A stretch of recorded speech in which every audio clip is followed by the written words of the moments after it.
بسم اللہ الرحمن الرحیم۔ شروع اللہ تعالیٰ کے نام سے جو بڑا مہربان اور نہایت ہی رحم کرنے والا ہے۔ تمام حضرات سورہ فاتحہ اور درود پاک پڑھ لیجئے۔ اعوذ باللہ من الشیطان الرجیم، بسم اللہ الرحمن الرحیم، الحمدللہ رب العالمین، الرحمن الرحیم، مالک یوم الدین، ایاک نعبد و ایاک نستعین، ایاک نعبد و ایاک نستعین، ایاک نعبد و ایاک نستعین، اہدنا الصراط المستقیم، صراط الذین انعمت علیہم غیر المغضوب علیہم ولا الضالین، آمین۔ درود پڑھیے۔ اللہم صلی علی محمد وعلی آل محمد کما صلیت علی ابراہیم وعلی آل ابراہیم انکا حمید مجید۔ اللہم بارک علی محمد وعلی آل محمد کما بارکت علی ابراہیم وعلی آل ابراہیم انکا حمید مجید۔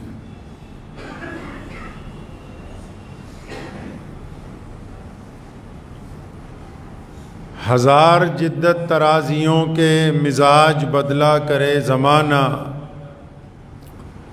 مگر یقین رہے گا عامر مزاج باطل وہی پرانا۔ ہماری پستی کی انتہا کیا،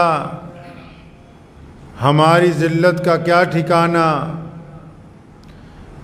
ہماری پستی کی انتہا کیا، ہماری ذلت کا کیا ٹھکانہ۔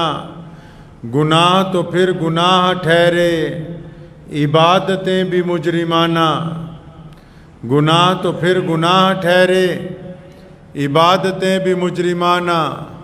عروج سے بحر ور نہ ہوگی کبھی حیات منافقانہ، عروج سے بحر ور نہ ہوگی کبھی حیات منافقانہ۔ زباں پہ اسلام کا وظیفہ مگر خیالات کافرانہ، زباں پہ اسلام کا وظیفہ مگر خیالات کافرانہ۔ آج گزشتہ ایک ہفتے سے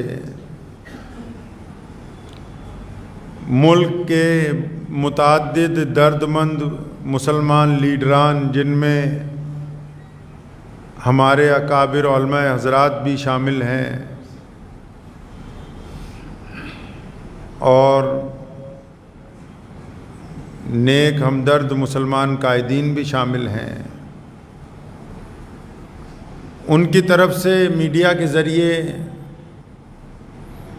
ملک اور قوم کی جو ہمدردی کے پیغامات آ رہے ہیں، ان کو پڑھنے کا دیکھنے کا موقع ملا۔ ایک موضوع زیر بحث ہے آج کل کہ ملک میں جو مسلمان رہ رہے ہیں ان میں اتفاق، آپس کے اندر ایک پلیٹ فارم پہ جمع ہو کے اور قوموں کی طرح ملک کی خدمت کریں اور عزت اور وقار کی زندگی گزارنے کا راستہ اختیار کیا جائے۔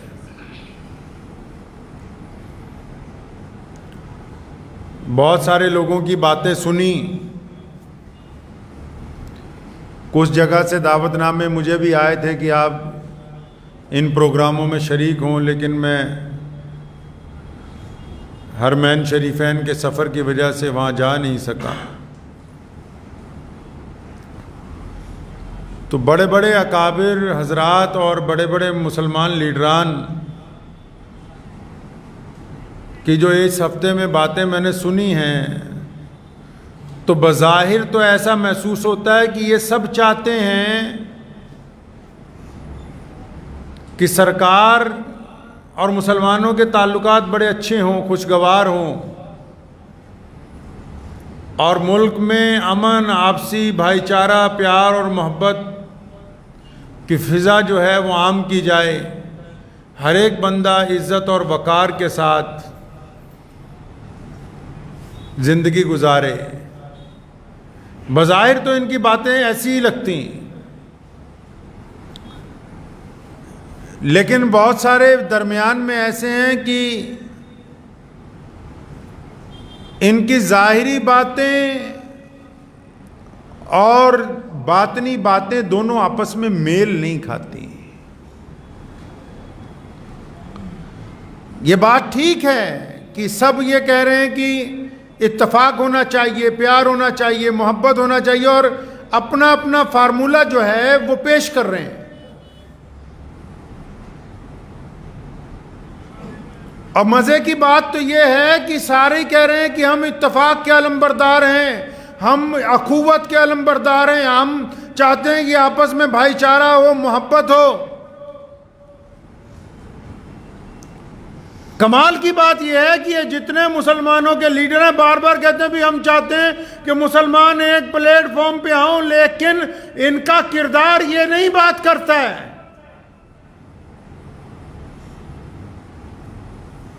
حیرت تو تب ہوتی ہے نا کہ کہتے کچھ ہیں کرتے کچھ ہیں. یہ تو سمجھ آ گیا کہ یہ قوم کو بتا رہے ہیں کہ ہمارے پیٹ میں بڑا درد ہے، تمہاری تکلیف محسوس کر رہے ہیں. اور کچھ لوگ سرکار سے فرینڈلی میچ کھیل کے مسلمانوں کا بیوقوف بنانا چاہتے ہیں. جس سے مل لو کہ ہم تو اخوت چاہتے ہیں، ہم اتفاق چاہتے ہیں، ہم چاہتے ہیں کہ تمام حضرات ایک ہی صف میں کھڑے ہو جائیں، لیکن ہم چاہتے ہیں کہ ہماری جماعت علیحدہ ہو، ہمارے ممبران علیحدہ ہو، ہماری میٹنگ علیحدہ ہو، ہم اپنا پروگرام اپنی صدارت میں کریں گے.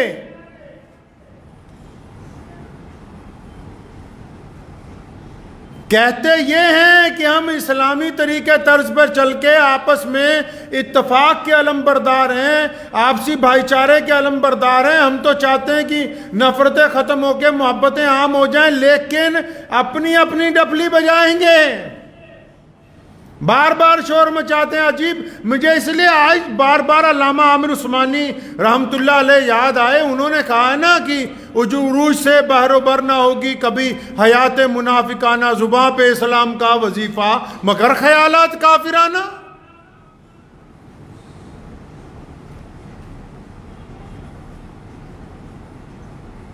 کہا نا انہوں نے، عامر عثمانی نے پھر ایک جگہ کی کہ چمن کے وہ خود پرست مالی جنہیں خزاں راس آ گئی ہو. چمن کے وہ خود پرست مالی جنہیں خزاں راس آ گئی ہو. جنہیں اردو سمجھ نہیں آ رہی پوری، میں ان کو اس شعر کا مطلب پہلے سمجھا دوں پھر گفتگو آگے کروں گا. عامر عثمانی کہتے ہیں کہ چمن کا ایسا جو باغیچہ ہے نا، اس کا کوئی ایسا مالی جسے اجڑا ہوا باغیچہ راس آ گیا ہو، مالکوں کو کہا ہو کہ بس درختوں کو کیڑا لگ گیا، اب تمہارے کام کا نہیں. مالک بھی کہتے کوئی بات نہیں، یہ اجڑا ہوا باغیچہ پڑا رہے، لیکن اس کو اپنے حصے کا اتنا پھل، اپنے حصے کا اتنا شہد، اپنے حصے کی اتنی چیزیں مل رہی کہ اس کا گھر آرام سے چل رہا ہے. چمن کے وہ خود پرست مالی جنہیں خزاں راس آ گئی ہو، وہ کیوں کر یہ دعا کریں گے چمن میں فصل بہار آئے. چمن کے وہ خود پرست مالی جنہیں خزاں راس آ گئی ہو، وہ کیوں کر یہ دعا کریں گے چمن میں فصل بہار آئے. متاع گلشن کچھ ایسی بانٹی میرے وفادار دوستوں نے، نہ ان کے دامن میں پھول پہنچے نہ میرے دامن میں خار آئے. نعرہ وحدت کا ہے لیکن جماعتیں علیحدہ علیحدہ ہیں. نعرہ اتفاق کا ہے لیکن اسٹیج علیحدہ علیحدہ ہیں. نعرہ قوم کو ایک جگہ اکٹھا کرنے کا ہے، لیکن جماعتیں دن بدن نئی سے نئی بنائی جا رہی ہیں. تو پھر یہ کیا تماشبینی نہیں تو کیا ہے؟ جس دین نے وحدت کی بات توحید سے شروع کی ہو کہ ایک اللہ کی عبادت، ایک رسول اللہ کی اطاعت، ایک قرآن پاک کی تو فرما برداری ایک قبلے کی طرف منہ کر کے ادائیگی ایک صف میں کھڑے ہو کر آپس میں اتفاق اور محبت کا پیغام دینا، ارے اس کے امام اس کے لیڈران کہتے ہو کہ نہیں ہم کو تو ہر ایک صوبے میں سے 2 لوگ چاہیے، ہم علیحدہ سے اپنا پروگرام کر کے حکومت کے سامنے بات رکھیں گے، تو اس کا مطلب یہ اپنا پروگرام رکھنا چاہتے ہیں، یہ دیش کے مسلمانوں کا کوئی پروگرام نہیں رکھنا چاہتے، یہ اپنا رکھنا چاہتے ہیں۔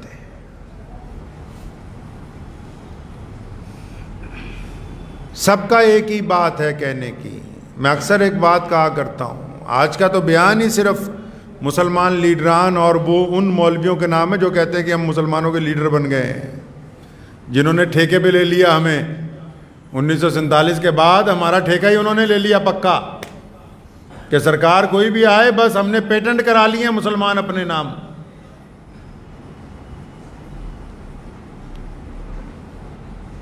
بار بار ایک بات دہرائی جا رہی ہے کہ ہم چاہتے ہیں کہ اتفاق بھی ہو، اتحاد بھی ہو، معاملات بھی خوشگوار بھی ہوں، عزتیں بھی ہوں، لیکن ہوں کس کے مطابق؟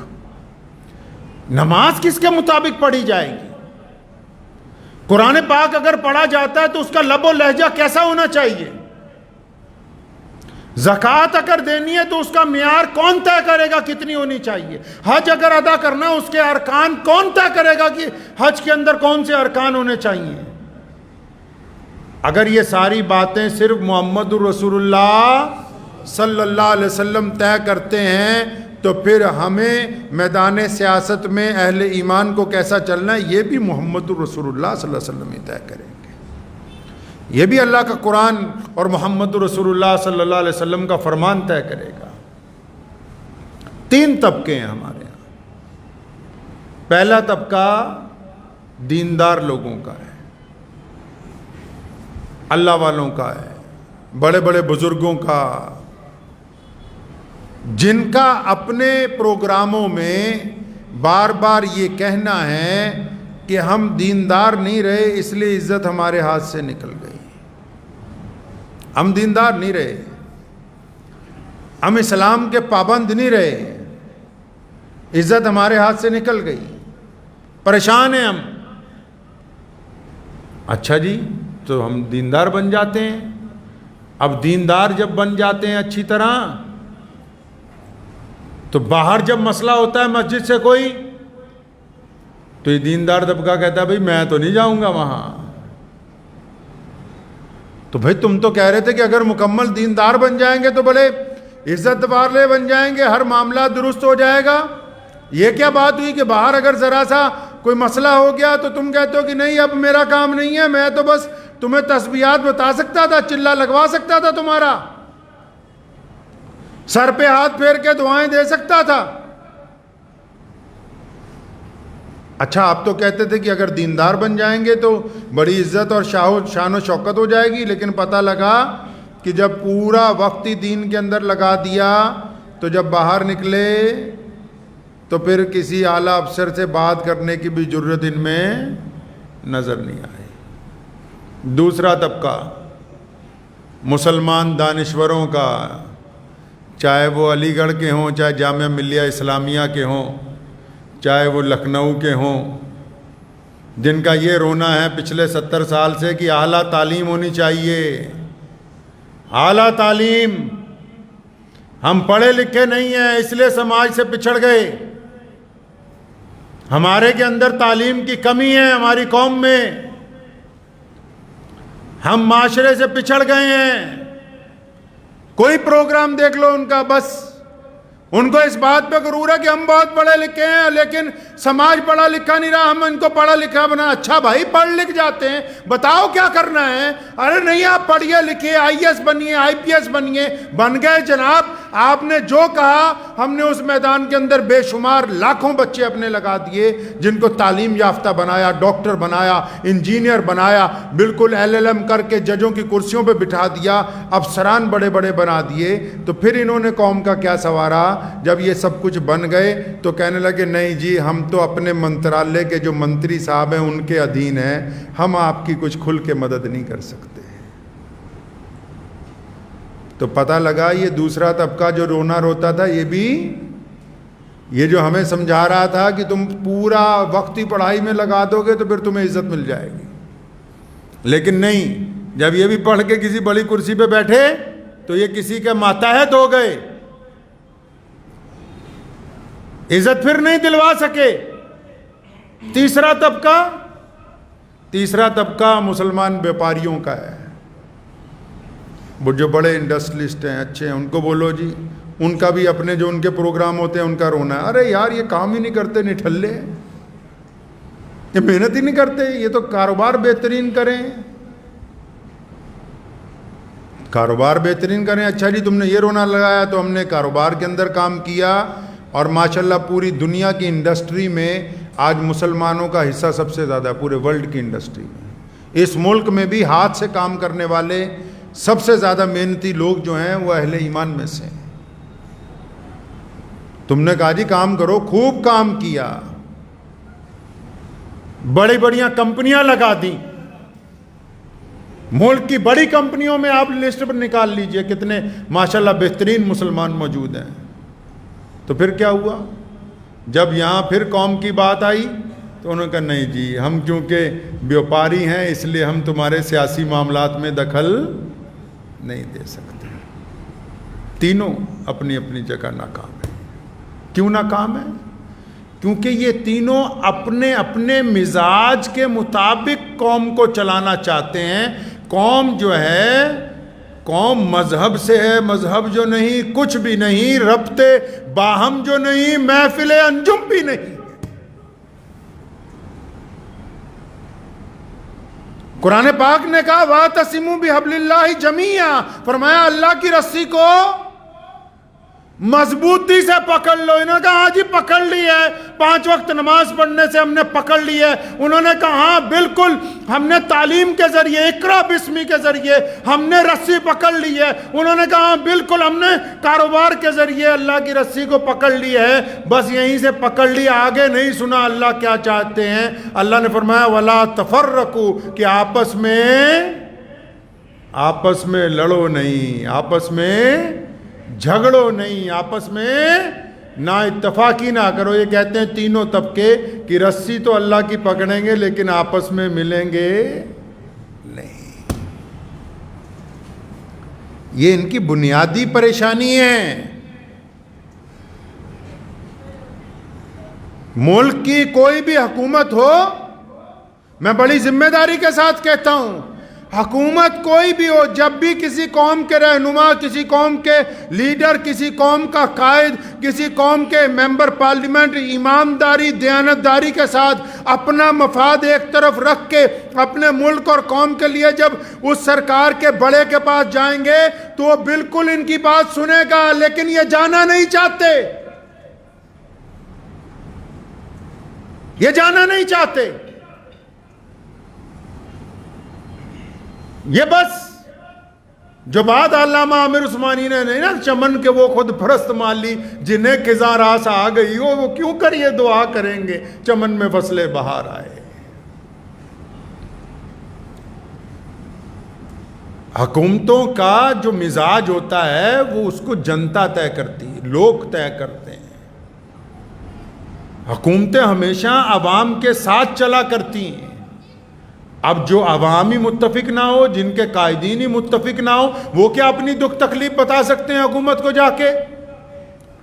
میں کہنا تو نہیں چاہتا تھا لیکن پھر بھی دہرا رہا ہوں اپنی اس بات کو کہ ابھی پچھلے ہفتے دارالعلوم دیوبند کی چھاؤں میں ایک جماعت نے اپنا بہت بڑا پروگرام کیا اور اس میں پورے ملک کی ادھر کی ادھر کی فلاں کی تلاں کی باتیں کرتے رہے، لیکن ان قراردادوں کے اندر کہیں ایک لفظ یہ نہیں لکھا کہ ہماری قوم میں ایک بزرگ بندہ ہے، ہماری قوم میں ایک شریف آدمی ہے، ہماری قوم کا ایک دائی ہے جس کا نام مولانا کلیم صدیقی ہے، جس پر مقدمہ جھوٹا پڑ گیا۔ حکومت کو ایک دفعہ اس اجلاس کے اندر ایک دفعہ ان مولویوں نے قرارداد پیش کر کے حکومت کو نہیں کہا کہ ہماری بات سننی چاہیے، ہمارے ساتھ زیادتی ہوئی ہے۔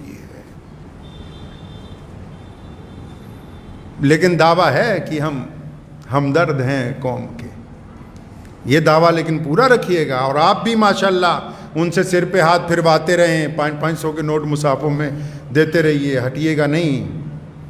اس وقت تک جب تک اللہ کی طرف سے حکم نہ آ جائے کہ ان کی جگہ دوسرے بندے لاؤ۔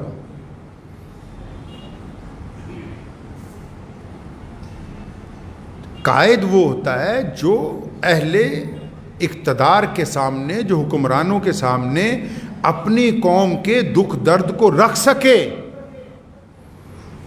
چمچوں اور لیڈروں میں فرق ہوتا ہے۔ حکومت کو چمچوں کی ضرورت نہیں ہوتی۔ حکومت کوئی بھی ہو، سرکار کوئی بھی ہو، چمچے تو جب کئی سرکار بنتی بہت سارے آ جاتے، لیکن آپ کو یہ راز کی بات بتاؤں، حکومت کو چمچوں کی ضرورت نہیں ہوتی، حکومت کو لیڈروں کی ضرورت ہوتی جو آ کے بتا سکے ان کو کہ زمین پر کیا اچھا چل رہا ہے، کیا برا چل رہا ہے۔ تم یار بات کرتے ہو، ایمان کی بات کرتے ہو، اپنی دیش کی مٹی کی بات کرتے ہو، پیار اور محبت کی، لیکن زمین سے اوپر آسمان کے نیچے درمیان کی ایسی بات کرتے ہو نہ جہاں ہمارے پلے پڑ رہی نہ سرکار کے پلے پڑ رہی ہے۔ اگر آپ یہ کہتے ہیں کہ ہم مسلمانوں کے نمائندے ہیں تو آپ کو اپنے کام کرنے سے پہلے نمائندہ، اگر مسلمانوں کا نمائندہ بننا ہے تو اللہ اور اس کے رسول صلی اللہ علیہ وسلم کے حکم کے مطابق بننا ہوگا۔ آپ کی مرضی نہیں چلے گی، آپ کو اللہ اور اس کے رسول صلی اللہ علیہ وسلم کے حکم کے مطابق نمائندگی کرنی ہے۔ تو آج بس جمعے میں ارادہ پہلے تھا کہ پیارے نبی حضرت محمد رسول اللہ صلی اللہ علیہ وسلم کی سیرت کے کچھ اور واقعات پیش کروں گا، لیکن گزشتہ ایک ہفتے سے لگاتار یہی بیانات سن رہا تھا تو دل میں آیا کہ کم از کم اپنی قوم کے جو بڑے ہیں ان کو گزارش ہی کر دوں کہ حضرت اگر آپ واقعی اتفاق کی بات کرتے ہیں تو ہمیں تو آپ سارے کے سارے بڑے اکابر حضرات، جتنے بڑے اکابر علماء ہیں، جڑے بڑے اکابر مسلمان لیڈران ہیں، ہم نے تو ان کو ابھی تک ایک اسٹیج کے اوپر نہیں دیکھا ہے، ہم نے ان کو ایک اسٹیج پہ نہیں دیکھا۔ یہ باتیں اتفاق کی تب ہوتی ہیں جب عملی طور کے اوپر اس کا نتیجہ کیا جائے۔ پیارے نبی حضرت محمد رسول اللہ صلی اللہ تعالیٰ علیہ وسلم نے ہمیں یہ درس دیا ہے، آپ صلی اللہ علیہ وسلم نے یہ بات سمجھائی ہے ہمیں کہ آپس میں نا اتفاقی نہ کریں۔ مسلمانوں کو تو رسول اللہ صلی اللہ علیہ وسلم نے ایسی باتیں عطا فرمائی جو پوری دنیا کے لیے فائدہ مند ہے، پوری دنیا کے انسانوں کے لیے محبت کی علم بردار ہیں، پوری دنیا کے انسانوں کے لیے فلاح و بہبود کے علم بردار ہیں، پوری دنیا میں ظلم و ستم کے خاتمے کے لیے، پوری دنیا کے مظلوموں کی مدد کے لیے فائدہ مند ہیں۔ اور یہ اتنے کمزور ہیں کہ حضور صلی اللہ علیہ وسلم کی شان میں بے ادبی ہو تو اس پر بھی کچھ نہیں بولتے، جبکہ ان کو پتا ہے کہ پوری کائنات میں مسلمانوں کو اپنی جان سے، مال سے، ہر شے سے زیادہ اگر کوئی قیمتی ہمارے نزدیک ہے تو صرف اور صرف حضرت محمد رسول اللہ صلی اللہ تعالیٰ علیہ وسلم کی ذات گرامی۔ میں حکومت کو بھی بتانا چاہتا ہوں کہ یہ بولیں یا نہ بولیں، ہم آپ کو بھی بتانا چاہتے ہیں مسلمانوں کو تمام باتیں منظور ہو سکتی ہیں، پیارے نبی حضرت محمد رسول اللہ صلی اللہ علیہ وسلم کی شان میں بے ادبی منظور نہیں ہو سکتی ہے۔ تو اس لیے آپ تمام حضرات سے گزارش ہے جو جس علاقے میں رہتے ہیں کہ جو مسلمان لیڈر، جو مسلمان مولوی اتفاق کی بات کرے تو پہلے اس کے کردار میں دیکھیں کہ کیا واقعی اس میں کوئی اتفاق والی بات ہے بھی کہ نہیں ہے۔ اگر یہ مسلک کے اندر نا اتفاقی میں پھنس گیا، اگر یہ ذات و برادری میں نا اتفاقی میں پھنس گیا، جو اپنے گھر میں ایک جماعت کے دو ٹکڑے کر کے بیٹھے ہوں وہ اتفاق کی بات کرتے ہیں، جو مسلک کی بنیاد پر دوسرے کو غیر مسلم قرار دے دیں وہ بھی اتفاق کی بات کرتے ہیں۔ حیرت انگیز گفتگو ہے ان حضرات کی جن کو ذمہ دیا گیا کہ ہم آپ کو اپنا امام بناتے ہیں، آپ کو اپنا قائد بناتے ہیں، تو وہ صرف دعوتیں اڑاتے ہیں، وہ دکھ درد کی بات ہی نہیں کرتے، وہ پریشانی کی بات ہی نہیں کرتے۔ بندہ وہی ہے جو دکھ درد کے اندر دوسرے کی تکلیف کو سمجھے۔ گھر کا بڑا تو اسی کو کہتے ہیں نا جی، ہر بندہ اس کے پاس جاتا ہے، اپنا دکھ بتاتا ہے، تکلیف بتاتا ہے، اور جب گھر بہت بڑا ہو، جو یہ ملک بھی ایک گھر کا درجہ رکھتا ہے، اگر یہ ملک اتنا بڑا ہے اور اس گھر کا جو بڑا ہے اس کے پاس کوئی بندہ پہنچے ہی نہ اپنی قوم کا دکھ درد لینے کے لیے، دور دور ہی شور مچاتا رہے، اخباروں کے اندر ہی شور مچاتا رہے، تو میں یہ سمجھتا ہوں پھر وہ بندہ اپنی قوم کا بڑا ہو نہیں سکتا۔ اس لیے مسلمانوں سے گزارش ہے کہ اگر آپ بار بار آپ کو دھوکہ کھانے کی عادت ہی پڑ گئی ہے تو پھر یہ دھوکہ آپ ہی کو مبارک ہو۔ جو لوگ بار بار ایک سراغ سے ڈسے جاتے ہیں، محمد رسول اللہ کہیے صلی اللہ، زور سے صلی اللہ، صلی اللہ۔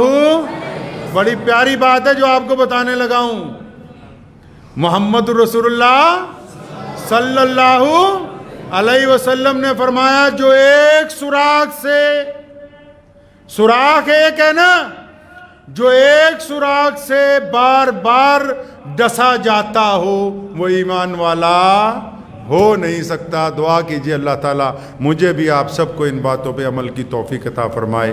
وآخر دعوانا ان الحمدللہ رب العالمین۔